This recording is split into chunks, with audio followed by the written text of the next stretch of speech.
Le pape Léon XIV, dans un geste de compassion, sauve un chien errant affamé dans les rues de Rome.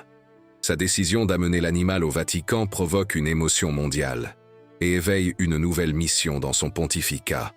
Entre applaudissements et critiques, le pape entame un chemin d'amour envers les animaux qui transformera l'Église et touchera des cœurs autour du globe. Une histoire de foi, de compassion et de courage qui vous émouvra. Préparez-vous à un récit inspirant. Que se passe-t-il lorsque l'homme le plus puissant de l'Église catholique se trouve face aux yeux suppliants d'un être abandonné? Quelle révolution silencieuse naît lorsque la compassion traverse les murs de traditions centenaires? C'était un mercredi ordinaire à Rome. Le ciel, peint des tons orangés du crépuscule, déversait sa lumière dorée sur les rues pavées anciennes. Les touristes retournaient aux hôtels après une journée de contemplation des merveilles éternelles de la ville sainte. Les Romains se pressaient vers le confort de leur foyer. Et au milieu de ce ballet urbain quotidien, une figure solitaire marchait lentement, vêtue de blanc immaculé. Le pape Léon XIV avait insisté pour faire cette promenade. « Je dois sentir le pouls de la ville », avait-il dit aux cardinaux, qui l'accompagnaient, gardant une distance respectueuse. « Je dois respirer le même air que mes enfants. » Ses pas étaient délibérément lents, comme si chacun d'eux était une prière silencieuse déposée sur le sol sacré de Rome. C'est alors que ses yeux captèrent un mouvement furtif près d'un tas d'ordures. Une silhouette squelettique, aux poils emmêlés et sales, fouillait désespérément à la recherche de nourriture qui pourrait apaiser la faim qui semblait le consumer de l'intérieur. Un berger allemand, ou ce qu'il en restait. Le temps sembla se figer. Les bruits de la ville s'éteignirent. Tout ce que le pape pouvait entendre était le bruit angoissé de l'animal affamé et les battements accélérés de son propre cœur. « Saint-Père » questionna l'un des cardinaux, remarquant la soudaine paralysie du pontife. Mais le pape ne répondit pas. Quelque chose d'inexplicable se produisait en lui. Un courant chaud d'émotion débordait dans sa poitrine, noyant toute hésitation.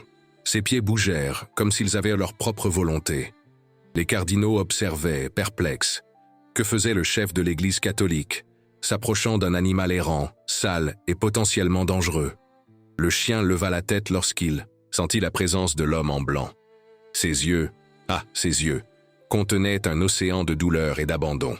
Il n'y avait pas d'agressivité en eux, juste une résignation muette, comme s'il avait déjà accepté que la vie n'était que cela: faim, solitude et indifférence. Le pape Léon XIV s'arrêta à quelques pas de l'animal. Lentement, il ôta sa calotte rouge de sa tête. Les cardinaux retinrent leur souffle. Jamais, en des siècles de tradition, un pape ne s'était ainsi dépouillé de ses vêtements symboliques en public. De l'eau. Et murmura le pape, s'adressant à personne en particulier. Ce fils de Dieu a besoin d'eau. Sans attendre de réponse, il se dirigea vers une fontaine proche. Le son cristallin de l'eau remplissant la calotte résonnait comme une mélodie sacrée dans la rue subitement silencieuse. Les passants s'arrêtèrent, magnétisés par la scène inhabituelle qui se déroulait devant eux. Le pape retourna vers le chien et, s'agenouillant sur le sol sale de Rome, lui offrit l'eau. L'animal hésita juste, une seconde, avant de s'avancer et de boire le liquide avec une soif qui parlait de jours, peut-être de semaines de privation. « Quelqu'un a de la nourriture ?» La voix du pape sonnait différemment maintenant. Il y avait une urgence en elle, une autorité qui transcendait sa charge officielle. À ce moment-là, ce n'était pas le pontife qui parlait, mais un homme confronté à la souffrance et déterminé à la soulager. L'un des cardinaux, surmontant le choc initial, sortit de sa sacoche un sandwich soigneusement emballé. Il l'offrit au pape, qui l'accepta avec un regard de gratitude. Il le coupa en petits morceaux et, avec une patience infinie, commença à nourrir l'animal. La scène, d'une beauté presque douloureuse dans sa simplicité, attirait de plus en plus de spectateurs. Des téléphones portables capturaient ce moment extraordinaire. En quelques minutes, l'image du pape Léon XIV nourrissant un chien errant se répandrait aux quatre coins du monde, faisant tomber les barrières de la langue, de la culture et de la religion. L'animal mangeait lentement, comme s'il craignait que cette bonté ne lui soit subitement retirée. Le pape, percevant sa peur, lui parlait à voix basse, en italien. « Tout va bien, petit frère. Personne ne te fera plus de mal, plus jamais. » Une larme solitaire s'échappa des yeux du pontife, traçant un chemin argenté sur son visage. Ce n'était pas seulement pour la souffrance de cet animal spécifique, mais pour toute la douleur du monde. Pour l'indifférence qui permettait aux créatures de Dieu de vivre et de mourir dans l'ombre, invisible aux yeux de ceux qui pourraient aider. Lorsque le dernier morceau de sandwich fut consommé, le pape resta immobile, perdu dans de profondes pensées. Le chien, toujours méfiant, mais se sentant un peu plus fort, s'approcha davantage. Et alors cela arriva. Lentement, tremblant, il lécha la main qui l'avait nourri. Quelque chose se brisa à l'intérieur du pape à ce moment-là. Une écluse invisible s'ouvrit, libérant une vague d'émotions si puissante qu'il faillit perdre l'équilibre. C'était de la gratitude. Une gratitude pure et sans filtre, exprimée de la seule manière que cet être abandonné connaissait. Le pape regarda dans les yeux de l'animal et vit quelque chose qu'il n'oublierait jamais. Il vit le propre visage du Christ reflété. Ce n'était pas une révélation théologique complexe, mais une vérité simple et écrasante. Là où il y a souffrance et abandon, là aussi se trouve le divin, attendant d'être reconnu, attendant d'être aimé. « Viens, avec moi !» murmura le pape se levant. Ce n'était pas une question ni adressée à l'animal. C'était une déclaration à l'univers, une décision irrévocable. Les cardinaux se regardèrent, stupéfaits. Certainement qu'ils ne suggéraient pas. « Saint-Père », commença l'un d'eux, hésitant. « Peut-être pourrions-nous trouver un refuge adéquat pour cet animal. Il y a des protocoles, des traditions. » Le pape se tourna vers lui, et il y avait une sérénité dans son regard qui fit taire toute objection. « Cet animal viendra avec moi au Vatican », déclara-t-il, d'une voix qui n'admettait pas de contestation. « Il sera un rappel vivant de notre mission sur Terre. » Un murmure parcourut la foule qui s'était formée. Le chien, comme s'il comprenait ce qui se passait, se posta aux côtés de l'homme en blanc, son nouveau protecteur. « Comment l'appellerez-vous, Saint-Père » demanda l'un des spectateurs, brisant le protocole avec la spontanéité que seule l'émotion authentique permet. Le pape sourit, un sourire qui illumina son visage fatigué. « François », répondit-il sans hésitation, « en l'honneur du Saint qui voyait Dieu en toutes les créatures. » Et ainsi, sous le ciel maintenant étoilé de Rome, commença un voyage que personne n'aurait pu prévoir. Le pape Léon XIV et François, le berger allemand sauvé des rues, marchaient côte à côte, une image qui défiait des siècles de tradition et qui allumerait une lumière d'espoir dans des millions de cœurs. Alors que la nouvelle se répandait aux quatre coins du monde, diverses réactions émergèrent. Sur les réseaux sociaux, la vidéo du sauvetage devint virale, accumulant des millions de vues en quelques heures. Des commentaires émus inondaient les plateformes. Le pape nous a montré aujourd'hui le vrai sens de la compassion. Je suis en larmes. C'est le christianisme que j'ai connu dans mon enfance. Un geste vaut 1000 encycliques. Mais toutes les voix n'étaient pas d'approbation. Dans les bureaux fermés du Vatican, des évêques et des cardinaux conservateurs discutaient vivement de ce qu'ils considéraient comme un écart préoccupant par rapport aux priorités de l'Église. « C'est un geste noble, certes, » argumentait un vieux cardinal, dont les mains ridées tremblaient légèrement en parlant. Mais nous avons des questions plus urgentes à traiter. La faim dans le monde, la persécution religieuse, la défense de la famille traditionnelle. Et comment expliquerons-nous au monde que le pape vit maintenant avec un chien? Questionnait un autre, le front plissé d'inquiétude. Quel précédent établissons-nous? L'arrivée de François au Vatican fut un événement sans précédent dans l'histoire millénaire de l'Église catholique. Des employés couraient, de tous côtés, improvisant des arrangements pour accueillir le nouveau résident à quatre pattes. « Il restera dans mes appartements personnels », déclara le pape, à la consternation de ses assistants les plus proches. « Et nous aurons besoin d'un vétérinaire, le meilleur que nous puissions trouver. » Cette première nuit, pendant que Rome dormait, le pape Léon XIV resta éveillé, observant l'animal qui reposait maintenant au pied de son lit. François dormait profondément, épuisé après ce qui devait avoir été un long voyage de survie dans les rues hostiles. De temps en temps, un tremblement parcourait son corps maigre, comme si, même dans le sommeil, il luttait encore contre les fantômes de la faim et de l'abandon. « Qu'est-ce que tu m'as appris aujourd'hui, petit frère ?» murmura le pape, plus pour lui-même que pour le chien endormi. « Quelle leçon Dieu a-t-il voulu me transmettre à travers toi ?» La réponse vint, non pas en mots, mais en une certitude qui grandissait dans son cœur. Sa mission en tant que pape venait d'acquérir une nouvelle dimension. Une dimension qui n'avait jamais été explorée par ses prédécesseurs. Dans les semaines qui suivirent, François se transforma progressivement. Son poil, autrefois emmêlé et sans vie, devint brillant. Son extrême maigreur fit place à un corps plus sain. Mais le changement le plus impressionnant se produisait dans ses yeux. La peur avait été remplacée par une confiance tranquille. Le pape, quant à lui, incluait de plus en plus de messages sur le soin des animaux dans ses discours publics. Au début, ce n'étaient que des mentions subtiles. Une citation de saint François d'Assise ici, une référence à toute la création de Dieu là. Mais bientôt, il devint impossible d'ignorer la nouvelle emphase de son pontificat. Chaque créature qui souffre, déclara-t-il lors d'une audience générale qui attira des dizaines de milliers de fidèles sur la place Saint-Pierre, est un miroir où nous pouvons voir se refléter la souffrance du Christ lui-même. Lorsque nous fermons les yeux sur la douleur des animaux, nous fermons les yeux sur une partie essentielle de notre humanité. François, portant maintenant un collier aux couleurs du Vatican, accompagnait le pape dans bon nombre de ses apparitions publiques. Leur image ensemble devint un symbole puissant, transcendant les limites de la religion, pour toucher quelque chose de primitif et d'essentiel dans le cœur humain. Pendant ce temps, les refuges pour animaux du monde entier signalaient une augmentation sans précédent des adoptions. Des personnes de tous âges et de tous horizons étaient inspirées par l'exemple du pontife. L'effet François, comme les médias l'ont baptisé, sauvait des vies. Mais la tempête qui se formait dans les coulisses de l'Église éclata finalement lorsque le pape annonça son intention de visiter des refuges pour animaux à travers le monde, en commençant par un refuge surpeuplé à Paris, France. « C'est de la folie !» s'exclama un cardinal influent lors d'une réunion à huis clos du collège Cardinalis.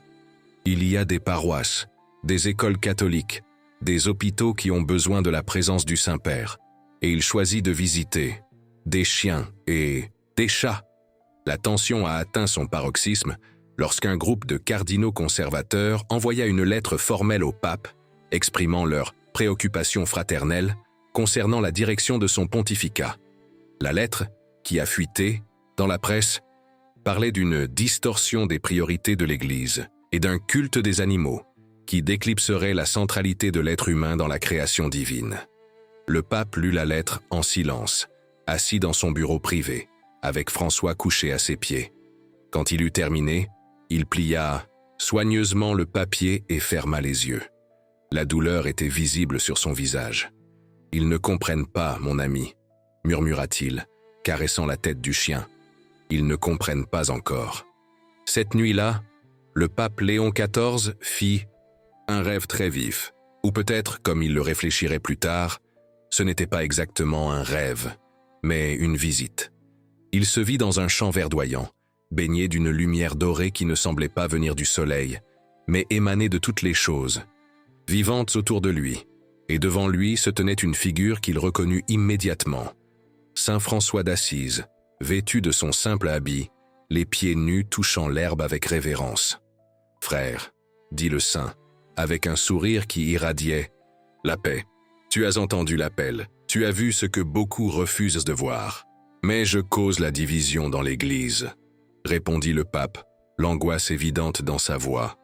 Peut-être vais-je trop loin, trop vite. Saint François s'approcha et posa une main sur son épaule.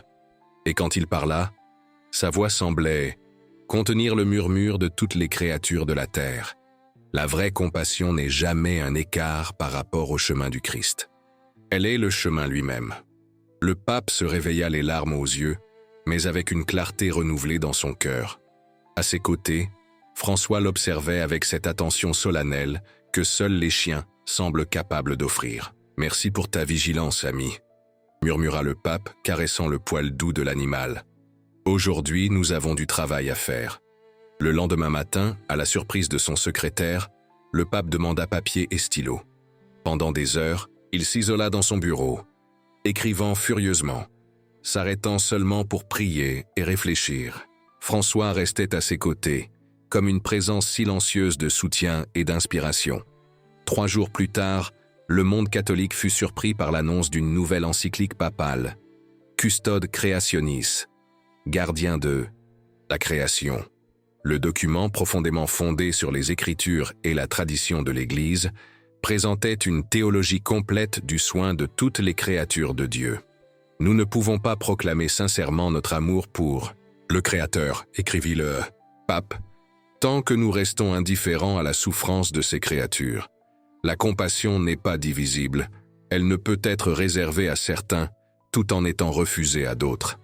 L'encyclique établissait des liens entre le soin des animaux et les questions traditionnelles de la doctrine catholique, la sainteté de la vie, le commandement de l'amour, la mission de gérance sur la création. Elle citait des exemples de saints qui avaient démontré une affinité particulière avec les animaux. Non seulement saint François d'Assise, mais aussi Antoine de Padoue, Martin de Porres et bien d'autres. Les animaux, affirmait le document dans un passage particulièrement touchant, sont porteurs d'une innocence qui nous rappelle l'Éden. Dans leurs yeux, nous pouvons entrevoir un reflet du monde tel que Dieu l'a conçu à l'origine, avant que notre péché n'introduise la discorde et la souffrance. La réaction à l'encyclique fut immédiate et polarisée. Les théologiens progressistes la saluèrent comme une expansion naturelle et nécessaire de la doctrine sociale de l'Église. Les activistes des droits des animaux, dont beaucoup s'étaient éloignés du christianisme le considérant anthropocentrique, trouvèrent dans Custode Creationis un pont inattendu pour le dialogue. Les conservateurs, en revanche, exprimèrent leur alarme. Certains allèrent jusqu'à insinuer que le pape flirtait avec le panthéisme ou avec des idéologies néo-païennes, qui diluaient la distinction entre humains et animaux. Cependant, pour des millions de catholiques ordinaires, en particulier ceux qui aimaient leurs animaux de compagnie, l'encyclique était une validation puissante. Enfin, leur amour pour ces créatures était reconnu non comme une frivolité sentimentale, mais comme une expression authentique de foi. La visite au refuge pour animaux à Paris, qui eut lieu seulement 2 semaines après la publication de l'encyclique, fut un tournant. Le pape, accompagné de François, qui semblait particulièrement attentif pendant toute la visite, parcourut les installations précaires où des centaines de chiens et de chats sauvés attendaient d'être adoptés. Les caméras du monde entier enregistrèrent ces expressions, en témoignant des conditions dans lesquelles vivaient de nombreux animaux. Des cages surpeuplées, une pénurie de nourriture, des soins vétérinaires inadéquats. Ce ne fut pas l'indignation qui marqua son visage, mais une compassion si profonde qu'elle sembla transformer son être même. Dans un moment particulièrement émouvant, le pape s'agenouilla devant une vieille chienne, aveugle d'un œil et portant des cicatrices visibles de mauvais traitements.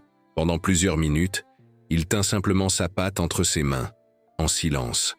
Quand il parla enfin, sa voix étranglée fut captée par les microphones. « Combien de douleurs as-tu enduré, petite sœur? Et pourtant, ton cœur reste ouvert à l'amour. » La scène, transmise en direct à des milliards de téléspectateurs, provoqua une vague d'émotions mondiales. Sur les réseaux sociaux, des hashtags comme « Kerigi Pape d'amour » et « Toutes les créatures de Dieu » devinrent viraux. Les dons au refuge pour animaux montèrent en flèche. Et plus important encore, la conversation sur le rôle des animaux dans la spiritualité chrétienne acquit une nouvelle urgence et une nouvelle profondeur. De retour au Vatican, le pape faisait maintenant face à son plus grand défi: traduire cette nouvelle vision en actions concrètes qui pourrait transcender son propre pontificat et devenir une partie permanente de la mission de l'Église. Nous devons institutionnaliser cette préoccupation, déclara-t-il à un petit groupe de conseillers de confiance. Cela ne peut pas être seulement le projet personnel d'un pape. Cela doit devenir partie de la structure même de l'Église. C'est ainsi que naquit l'idée du dicaster pour le soin de la création, un nouveau département du Vatican dédié à la promotion de l'éthique du soin de toutes les créatures de Dieu. La proposition était audacieuse. Le nouveau Dicaster coordonnerait les efforts mondiaux pour combattre l'abandon et les mauvais traitements infligés aux animaux, promouvrait une théologie plus inclusive de la création et établirait des partenariats avec des organisations de protection animale à travers le monde. Lorsque l'annonce fut faite, la réaction fut prévisible. Les mêmes secteurs conservateurs qui avaient critiqué l'encyclique accusèrent maintenant le pape de détourner des ressources précieuses vers des causes périphériques. Dans la presse internationale, des titres apparurent tels que « Le pape crée un ministère des animaux », une simplification qui, bien qu'imprécise, capturait la nature révolutionnaire de l'initiative. Mais le pape Léon XIV restait ferme. Lors d'une audience privée avec un groupe de cardinaux qui avaient exprimé des réserves, il offrit une réflexion qui les laissa dans un silence pensif. Lorsque le Christ a multiplié les pains et les poissons, il a nourri la foule affamée. Il n'a pas demandé qui méritait d'être nourri, qui avait jeûné correctement, qui avait confessé ses péchés. Il a simplement répondu à la faim par la compassion. Et c'est ce que nous devons faire, répondre à la souffrance où que nous la trouvions, sans calcul, sans hiérarchie de priorités qui ne sont souvent que des justifications pour notre propre indifférence. La nomination du cardinal Michel Dubois, un théologien argentin reconnu pour son travail sur l'éthique environnementale, pour diriger le nouveau dicaster, fut accueilli avec enthousiasme par les secteurs progressistes de l'Église. Dubois, qui avait adopté 2 chiens sauvés après l'exemple du pape, combinait une solide formation théologique avec une passion sincère pour la cause animale. Pendant ce temps, François était devenu une célébrité mondiale à part entière. Des livres pour enfants racontaient son histoire de sauvetage et de transformation. Des peluches à son effigie étaient vendues, une partie des revenus étant reversée à des refuges pour animaux. Et dans les paroisses du monde entier, apparaissaient des bénédictions d'animaux inspirées par l'exemple du pape. Une pratique qui, bien qu'existante auparavant dans certaines communautés, gagnait maintenant une légitimité et une visibilité sans précédent. Mais peut-être que l'impact le plus profond de la Révolution François fut sur les vies qui furent sauvées.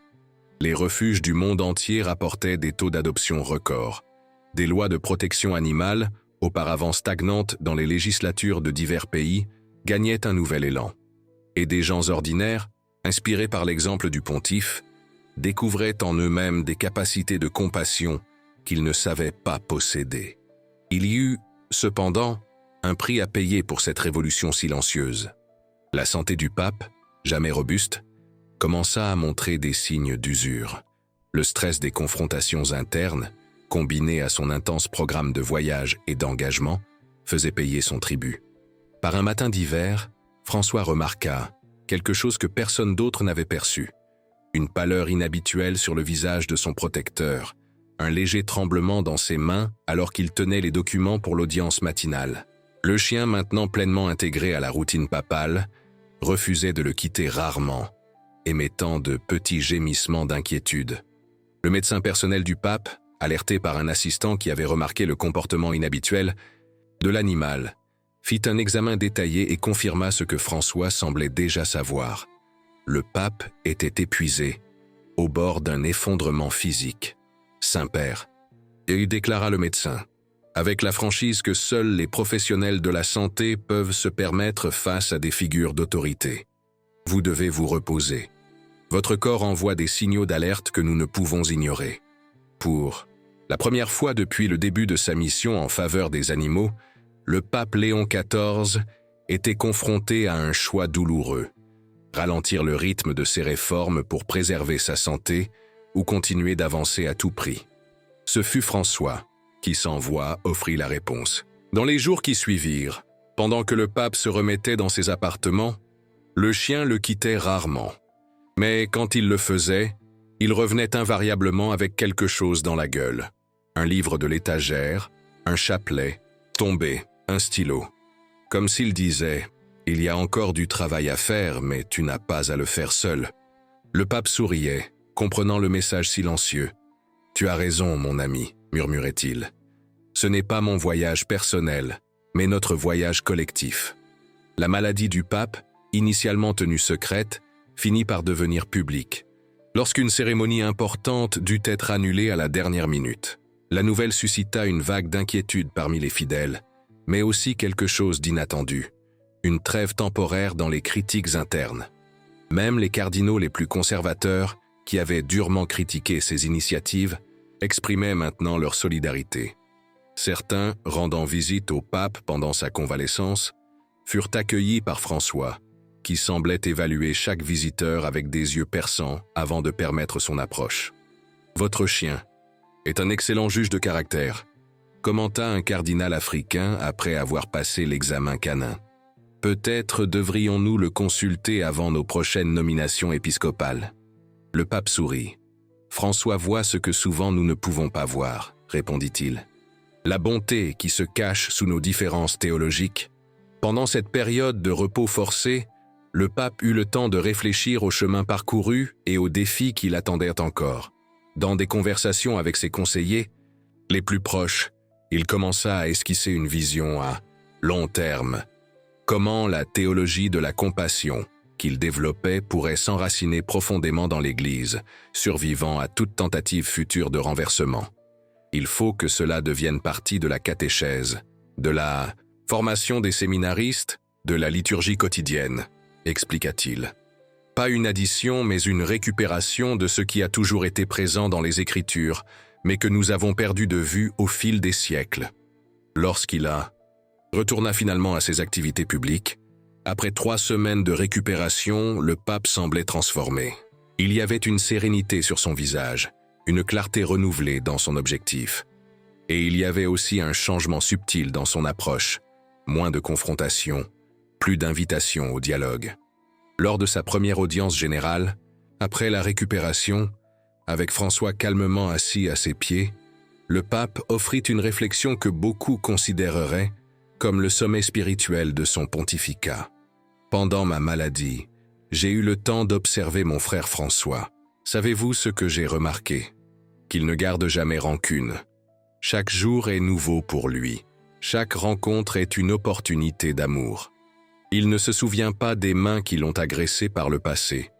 Il se souvient seulement des mains qui le caressent aujourd'hui.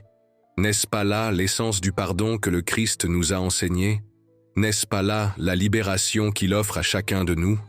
La foule sur la place Saint-Pierre resta dans un silence absolu, absorbant la profondeur de ces mots simples. Puis, spontanément, une salve d'applaudissements éclata, grandissant en intensité jusqu'à devenir un rugissement assourdissant. François, initialement alarmé par le bruit soudain, se détendit bientôt, comme s'il comprenait que cette explosion sonore était en réalité une affirmation d'amour.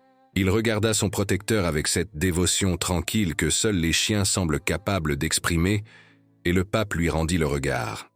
Dans ce moment de communion silencieuse entre homme et animal, témoigné par des dizaines de milliers de personnes présentes et des millions à travers les écrans, quelque chose de profond fut communiqué. Il ne s'agissait pas seulement de la relation entre humains et animaux, mais de la nature même de l'amour divin, inconditionnel, patient, capable de transcender des barrières qui semblaient infranchissables. Dans les années qui suivirent, la Révolution François continua à se développer, non comme un ouragan qui rase tout sur son passage, mais comme une marée qui monte graduellement, transformant le paysage avec une douceur inexorable. Le dicaster pour le soin de la création devint l'un des départements les plus actifs du Vatican, établissant des partenariats avec des organisations de protection animale sur tous les continents. Des programmes d'adoption furent mis en place dans les paroisses catholiques du monde entier. Les séminaires et universités catholiques inclurent dans leur cursus des cours sur l'éthique environnementale et la théologie de la création. Et François, le chien qui avait été un catalyseur de toute cette transformation. Il vieillit, avec dignité aux côtés de son protecteur, son poil gagnant des mèches blanches qui s'accordaient curieusement avec les vêtements papaux. Jusqu'à la fin, il resta un symbole vivant du message que le pape Léon XIV cherchait à communiquer, que la compassion est la langue universelle que tous les êtres peuvent comprendre. Le pont qui nous connecte au divin. Lors d'une interview accordée pour le 5e anniversaire du sauvetage de François, un journaliste demanda au pape s'il imaginait l'impact que ce geste impulsif aurait. Le pape sourit, caressant la tête, maintenant grisonnante de son fidèle compagnon. « Ce n'était pas un geste impulsif, » répondit-il, avec la sérénité de celui qui avait enfin compris son but. C'était un appel qui a toujours été là, dans les Écritures, dans la tradition, dans les exemples des saints. J'ai juste eu la grâce de l'entendre ce jour-là à travers les yeux de ce petit professeur. Le journaliste, visiblement ému, posa une dernière question. « Et qu'est-ce que François vous a enseigné, Saint-Père » Le pape resta silencieux un long moment, ses yeux rencontrant ceux du chien dans une communication qui transcendait les mots. Quand il répondit enfin, sa voix contenait tout le poids et toute la légèreté d'une vérité essentielle. Il m'a appris que l'amour n'a pas besoin de justification, que la compassion n'est pas une ressource limitée que nous devons rationner, soigneusement, que lorsque nous nous ouvrons à la souffrance de n'importe quelle créature, nous nous ouvrons à la présence de Dieu. Et peut-être, par-dessus tout, il m'a appris que les plus grandes révolutions ne commencent pas par de grands manifestes, mais par de petits actes de bonté qui semblent insignifiants sur le moment, mais qui ont le pouvoir de transformer les cœurs, un par un. François, comme s'il comprenait qu'on parlait de lui, se leva et posa sa tête sur le genou du pape. Ses yeux, qui avaient autrefois reflété seulement la peur et le désespoir, brillaient maintenant d'une confiance sereine, non seulement en son protecteur humain, mais en l'univers lui-même qui s'était révélé, après tout, un endroit où le miracle de la rédemption était possible. Et tandis que les caméras capturaient ce moment de communion silencieuse, des millions de téléspectateurs à travers le monde sentaient une vérité résonner dans leur cœur, que peut-être le vrai sens de la foi ne résidait pas dans les dogmes et les doctrines, mais dans la disposition à voir le divin dans le vulnérable, à répondre à la souffrance par l'amour, à briser les barrières qui nous séparent les uns des autres et de toutes les créatures avec lesquelles nous partageons cette planète fragile et précieuse. L'histoire du pape et du chien, ou plutôt l'histoire de deux pèlerins qui se rencontrèrent dans une rue de Rome et marchèrent ensemble vers une vision plus compatissante du monde, continuerait d'inspirer les générations futures.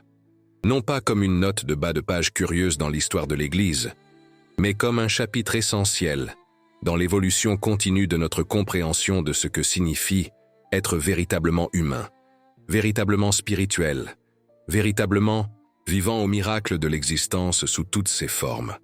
Et ainsi, à travers une rencontre apparemment fortuite entre un homme en blanc et un chien errant, une vérité ancienne fut redécouverte et une nouvelle ère de compassion commença à éclore, non seulement pour les animaux, mais pour nous tous qui, dans notre vulnérabilité commune, aspirons à un monde où aucune souffrance ne passe inaperçue, aucune créature n'est considérée comme jetable, et l'amour est reconnu comme la force la plus révolutionnaire de l'univers.